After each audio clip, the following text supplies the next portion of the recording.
আজ তোর কোনো ক্ষমা নেই। মুন্ডচ্ছেদ আমি করেই ছাড়বো। মা কালীর এই কথা শুনে শিবরূপী ব্রহ্মদৈত্য ভয় দৌড়তে থাকে।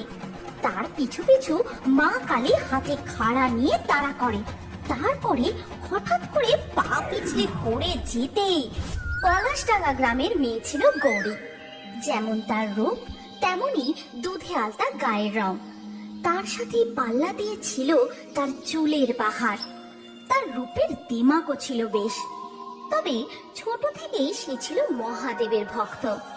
ছোট থেকে তার একটাই স্বপ্ন, শিবের মতো বর পাওয়া। তাই মহাশিবরাত্রির আগের দিন সন্ধেবেলায়, কাল শিবরাত্রি, সারা দিন উপোস করে বাবার মাথায় জল ঢালবো আর একটা বাবার মতো বর চাইবো। কিন্তু কাল তো অনেকে যাবে বুড়ো শিবের মন্দিরে জল ঢালতে। বাবা যদি আমার মনের কথা ঠিক করে শুনতে না পায়, না না, আমি বরং আজ রাতেই মন্দিরে চলে যাই। এই কথা বলে গৌরী সেই রাতে বুড়ো শিবের মন্দিরের উদ্দেশ্যে বেরিয়ে পড়ে। কিন্তু এক বিশাল বড় জঙ্গল আর শ্মশান পেরিয়ে এই বুড়ো শিবের মন্দির। রাতের বেলা সচরাচর সেই দিকে কেউ যেতে সাহস পায় না। কিন্তু গৌরী শিবের নাম জপতে জপতে এগিয়ে চলে। ওম নমঃ শিবায়, ওম নমঃ শিবায়, ওম নমঃ শিবায়। ওরে বাবারে, গাটা কেমন ছমছম করছে। চারিদিকে ঘুটঘুটে অন্ধকার। মাঝে মাঝে শিয়ালের ডাক শোনা যাচ্ছে। কিছু দূর যেতেই একটা কালো বিড়াল তার রাস্তা কেটে চলে যায়। গৌরী প্রচন্ড ভয় পেয়ে যায়।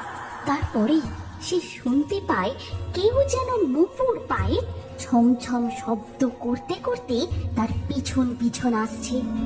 কিন্তু গৌরী কোনো দিকে না তাকিয়ে মহাদেবের নাম জপতে জপতে অবশেষে বুড়ো শিবের মন্দিরে গিয়ে পৌঁছায়। আর সেখানে গিয়ে সে বাবাকে তার সমস্ত অভিযোগ জানায়। উফ বাবারে বাবা, জানো তোমার কাছে আসতে গিয়ে আজ আমায় কত ঝক্কি পোয়াতে হয়েছে। আর তুমি কিনা আমার মনের কথা শুনছোই না। কত বছর ধরে তোমার মতো বর পাবার আশায় বসে আছি। এই নাও তোমার সিদ্ধি আর জোড়া বেল। এবার কিন্তু আমার তোমার মতো একটা বর চাই চাই। আর এই দিকে তখন স্বর্গে বসে মাতা পার্বতী গৌরীর এই সমস্ত কথা শুনতে থাকেন। তারপর তিনি মনে মনে বলেন, খুব শখ, শিবের মতো বর চাই। সবার কেন আমার বরের দিকে এত নজর জানি না বাবু। জানে না তো শ্মশানধারী বরকে নিয়ে ঘর করা যে কি জ্বালা। যে যাকে নিয়ে ঘর করে সেই বোঝে। দাঁড়া না দাঁড়া, তুইও বুঝবি। কিন্তু এদিকে বুড়ো শিবের মন্দিরের বাইরে বেল গাছে বসে পা তোলাচ্ছিল এক ব্রহ্মদৈত্য। সে বাইরে থেকে গৌরীর সমস্ত কথা শোনে। ও বাবা, এ সুন্দরী আবার কে গো? আর কি যেন বলছে, একটা হেভি সুন্দর দেখতে সরকারি চাকরিওয়ালা বর চাই। এইসব মেয়েদের সুন্দর স্বামী পাওয়ার আশায় আমার সারাটা জীবন ব্রহ্মচর্যে কাটতে কাটতে শেষে মরে ব্রহ্মদৈত্য হয়ে গেলাম। আর মরেও একটা সুন্দরী শাকচুন্নি পেদনি কেউই জুটলো না। এবার আমি হব ওর বর। এই বলে ব্রহ্মদৈত্য তার নিজের রূপ পরিবর্তন করে এক সুন্দর ধনী যুবকের রূপ ধারণ করে। আর গৌরী মন্দির থেকে বেরোলেই তাকে বলে, এই যে সুন্দরী, একটু দাঁড়াও, তোমার সাথে কিছু কথা ছিল যে। গৌরী পিছন ফিরে তাকায়। তারপর সেই যুবকের রূপ দেখে মুগ্ধ হয়ে যায়। কে আপনি? আপনাকে তো ঠিক চিনলাম না। আপনি কি আমার পিছু নিয়েছিলেন নাকি? আমার নাম হলো কৈলাস। আমি পলাশপুরের জমিদার বাড়ির ছেলে। এখন শহরে থাকি। এই পথ ধরে এই পুরোনো বাড়ির দিকে যাচ্ছিলাম, তখনই তোমায় দেখি। আর প্রথম দেখাতেই আমি তোমাকে বিয়ে করতে চাই। এই কথা শুনে গৌরী মনে মনে বলে, তবে কি বাবা আমার মনের কথা শুনেছে? বাবাই কি তবে ওকে আমার কাছে পাঠিয়েছে? আচ্ছা বেশ, তাহলে তোমায় আমার বাবা মায়ের সাথে কথা বলতে হবে। আমার সাথে আমাদের বাড়ি চলো। তারপর গৌরী তাকে নিজের বাড়িতে নিয়ে যায়। আর সব কথা তার বাবা মাকে খুলে বলে। আর এই সমস্ত কথা শুনে তার বাবা মা বলে, খোঁজ নেই, খবর নেই, তার মুখের কথা শুনে তুই হঠাৎ করে এ কোন ছেলেকে ধরে আনলি? না না, এ বিয়ে কখনোই হতে পারে না। আমি বেঁচে থাকতে এই বিয়ে কখনোই হবে না। দরকার পড়লে তোর মনটাকে আমি কেটে টুকরো টুকরো করে দেব। কোনো চেনাশোনা নেই, কোনো খোঁজ খবর নেই, ওই ছেলের সাথে তোর বিয়ে আমি কিছুতেই হতে দেব না। বিয়ে যদি করতেই হয় তবে আমি ওকেই করব, না হলে কিন্তু। ওগো, তুমি ছেড়ে দাও, জানোই তো তোমার মেয়ে কেমন, ওদের তুমি মেনে নাও। এর কিছুদিনের মধ্যে কৈলাস ও গৌরীর বিয়ে হয়ে যায়। আর বিয়ের পর সেই রাতে কৈলাস তার বউকে জানায়, শোনো না, বলছি যে শহরে আমাদের বাড়ি এখন মেরামত হচ্ছে গো, আর ভাঙা পুরনো জমিদার বাড়িতে বউকে নিয়ে গিয়ে তুলবো, সে তো ভালো দেখায় না বলো।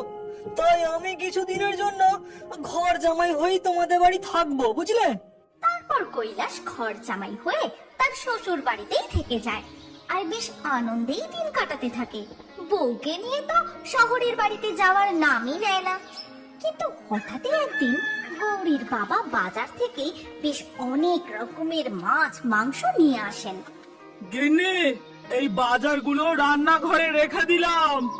কিন্তু সেই কাঁচা মাছ মাংসের গন্ধে কৈলাস আর নিজেকে ঠিক রাখতে পারে না। সে সোজা রান্নাঘরের দিকে ছুটে যায়। আহা, কাঁচা মাংসের গন্ধ, তার সাথে কত রকম মাছ।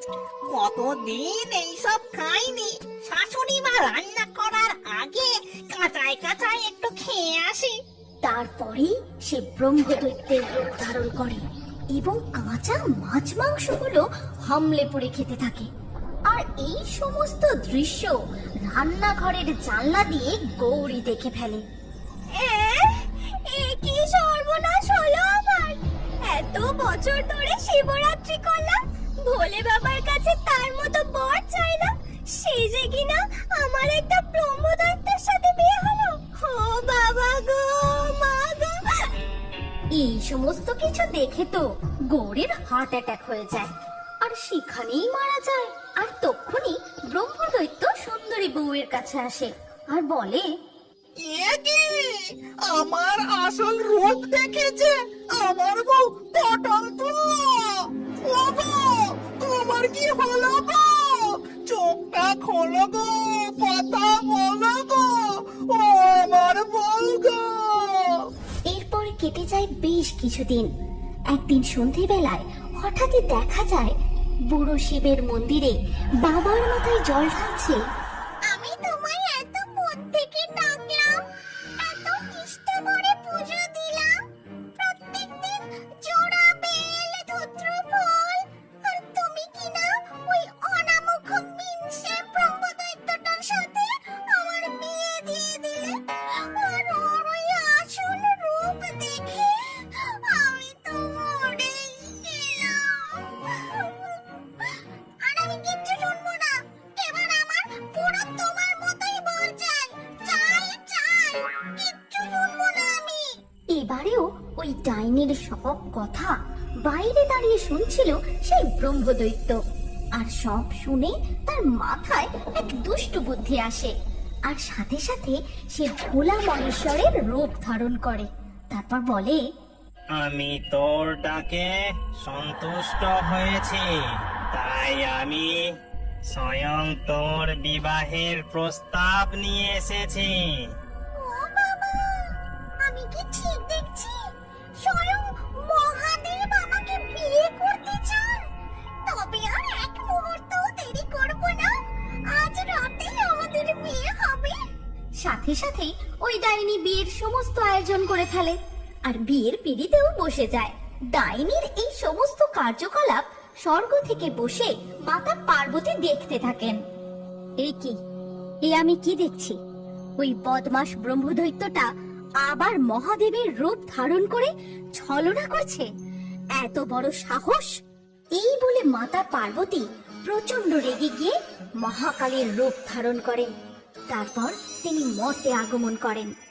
ব্রহ্মদৈত্য, তোর সমস্ত কীর্তিকলাপ আমি স্বর্গ থেকে দেখেছি।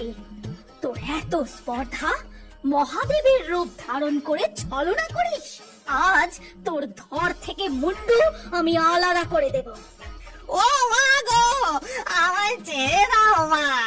সারাটা জীবন বিয়ে হলো না, তাই বউয়ের লোভে আমি এই কাজ করেছি। আমার বড় অন্যায় হয়ে গেছে মা। আজ তোর কোনো ক্ষমা নেই, মুন্ডচ্ছেদ আমি করেই ছাড়বো। মা কালীর এই কথা শুনে শিবরূপী ব্রহ্মদৈত্য ভয় দৌড়তে থাকে। তার পিছু পিছু মা কালী হাতে খাড়া নিয়ে তাড়া করে।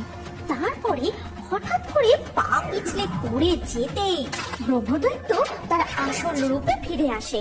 আর তখনই মাতা পার্বতী খাড়া দিয়ে ব্রহ্মদৈত্যের গলায় কোপ বসাতে যান। অমনি সেখানে দেবাদিদেব মহাদেবের আগমন ঘটে। সেই মুহূর্তে ডাইনিও সেখানে আসে। শান্ত হও পার্বতী, ব্রহ্মদৈত্যকে ছেড়ে দাও। জীবিতকালে গৌরী লোভে পড়ে কোনো কিছু বিচার বিবেচনা না করেই বিয়ে করায় মস্ত বড় ভুল করেছিল। আর বারবার ছলনা করে ব্রহ্মদৈত্য অন্যায় করেছে। তাই এখন দুজনকেই শাস্তি পেতে হবে। আর শাস্তি হলো ডাইনি ও ব্রহ্মদৈত্যকে বিয়ে করে সংসার করতে হবে। মহাদেবের আদেশ মতো ডাইনির সাথে ব্রহ্মদৈত্যের বিয়ে হয়ে যায়। তারপর মাতা পার্বতী মহাদেবকে সঙ্গে নিয়ে স্বর্গে ফিরে যান। এদিকে ব্রহ্মদৈত্য আর ডাইনিও সুখে শান্তিতে সংসার করতে থাকে। এই গল্পের পরবর্তী অংশে কি হতে চলেছে আপনি কি জানতে চান?